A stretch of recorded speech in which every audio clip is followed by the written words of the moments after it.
তুই ঠিকঠাক ভাবে এই লিস্টগুলো দেখিস।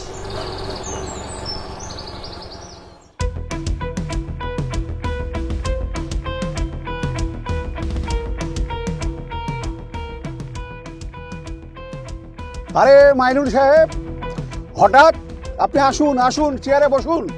প্রধান সাহেব, আপনার সঙ্গে আমার কিছু কথা ছিল। আরে সব কথা হবে, আপনি আগে বসুন তো। এই মাইনুল সাহেবের জন্য এক কাপ চা নিয়ে আয়। না না না, চায়ের কোনো প্রয়োজন না, আমি চা খেয়ে এলাম। বলুন মাইনুল বাবু, আজ হঠাৎ আপনি আমার বাড়ি? আমি রাত্রে অনেক ভেবে দেখলাম যে আপনার সঙ্গে হাত মেলানোই আমার উচিত। যাক, আপনি আমাকে অপমান করার পরেও আপনার শুভবুদ্ধি হয়েছে। না না, কি কথা বলছেন আপনি? আমি কেন আপনাকে অপমান করতে যাব? আমি তো আমার কর্তব্য পালন করছিলাম। যাই হোক, ওসব কথা ছাড়ুন। আমি যে ঘরে লিস্টগুলো দিয়েছি তারা কি সব টাকা পাবে কিনা সেটা বলুন। আপনি যেটা বলবেন সেটাই হবে, কিন্তু আমার দিকটাও তো একটু ভাবতে হবে। আরে মাইনুল সাহেব, আপনাকে কোনো চিন্তা করতে হবে না। এই যা তো, বান্ডিলটা নিয়ে আয়। প্রধান সাহেব, সেদিনকার কথা আপনি কিছু মনে করেন না। আরে না না, এখন ওসব কথা ভুলে যান। আগের কথা সব কিছু ভুলে গিয়ে আবার নতুন ভাবে বিজনেস শুরু করতে হবে। এই নেন। তাহলে প্রধান সাহেব আসছে। হ্যাঁ ঠিক আছে, আপনি ভালোভাবে যান। আর শুনেন, আমার সাথে যোগ দিয়ে না, আপনারও ভালো হয়েছে আমারও ভালো হয়েছে, বুঝতে পেরেছেন?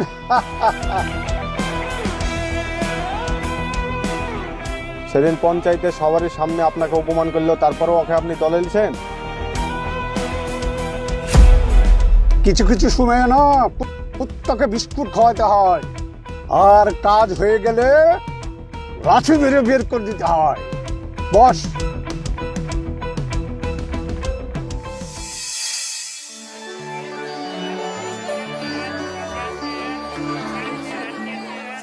ও আফজাল ভাই, ব্যাগ ভর্তি করে সবজি নিয়েছো?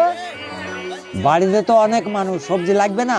হ্যাঁ সে তো লাগবে, খাও খাও, পেট ভরে খাও, হারাম পয়সা।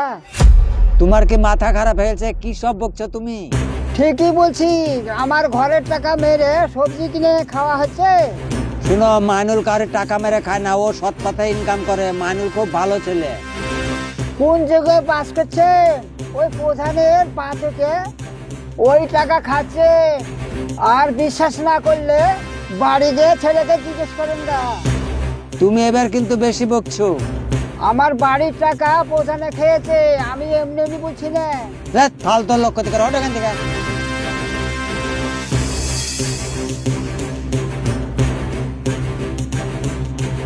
আই মাইনুলে, তোর সাথে আমার কিছু কথা আছে। কি হয়েছে বলেন? হঠাৎ করে তোর এত ইনকাম বেড়ে গেল কি করে? আপনাদের চাহিদা পূরণ করতে হবে না? টাকা কোথা থেকে আসলো কি আসলো না সেটা আপনার দেখার দরকার না। তুই কি ভেবেছিস তোর হারামের টাকা আমি খাবো? হারামের টাকা মানে? সততা দিয়ে টাকা ইনকাম করে আপনাদের পেট ভরে? হ্যাঁ, কেন আমরা তোকে কোনোদিন কিছু বলেছি? আরে তুমি বলনি, পিসা বলেছে ওর খালাটা ভাইয়ের বিয়ে, সোনার জিনিস লাগবে। ঈদ আসতে এখনো দেরি, বোনটাকে কি এখনই জামা কাপড় দিতে হবে। কখনো আমার কষ্টটা বোঝার চেষ্টা করেছো যে আমার কি লাগবে তা? সেটা তো চোখে পড়ে না। এই সরো। এটা কি মাইনুল সাহেবের বাড়ি?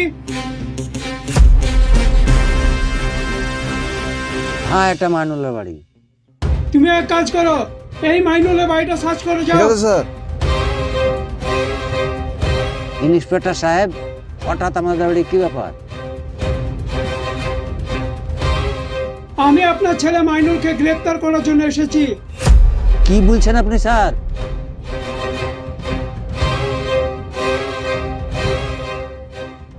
কি ব্যাপার ইন্সপেক্টর সাহেব, আমি কি করছি যে আপনি আমাকে অ্যারেস্ট করতে এসেছেন? সরকার গরিব মানুষকে বাংলার ঘর বাড়ি দেওয়ার জন্য টাকা দিচ্ছে, সেই গরিব মানুষের টাকাগুলি তুমি আত্মসাৎ করেছো, সেই জন্য তোমাকে গ্রেফতার করার জন্য এসেছি। স্যার, আপনার কোথাও ভুল ইনফরমেশন আছে, আমি এসব কিছু করিনি, আপনি বিশ্বাস করেন।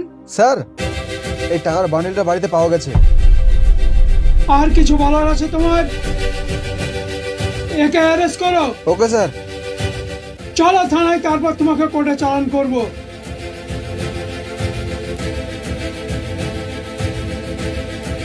গাড়িতে ওঠ।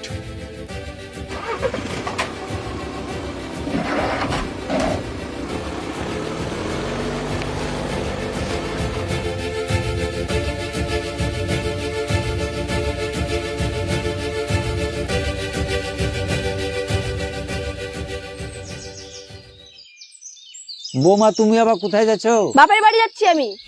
বাপের বাড়ি যাচ্ছো? এখন তুমি বাপের বাড়ি গেলে লোকে কি বলবে? দেখুন আব্বা, আপনার ছেলে জন্য আমি এমনিতেও কোথাও মুখ দেখাতে পারবো না, তো লোকে কে কি বলে তাতে আমার কোনো যাই আসে না। তুমি এই বিপদের সময় স্বামীর পাশে থাকবা, তা না তুমি এখন বাপের বাড়ি চলেছো, তোমার মনুষ্যত্ব কিরকম গো? আব্বা, ওরকম চোর স্বামীর জন্য আমার কোনো দুঃখই নেই, আপনারা থাকুন ওর পাশে তাহলেই হবে।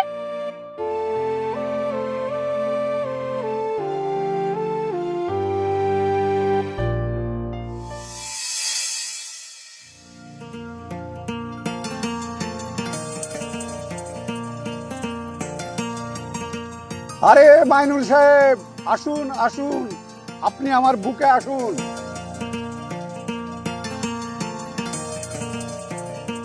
আপনি কিছুদিন জেলে থাকার জন্য আই এম ভেরি সরি।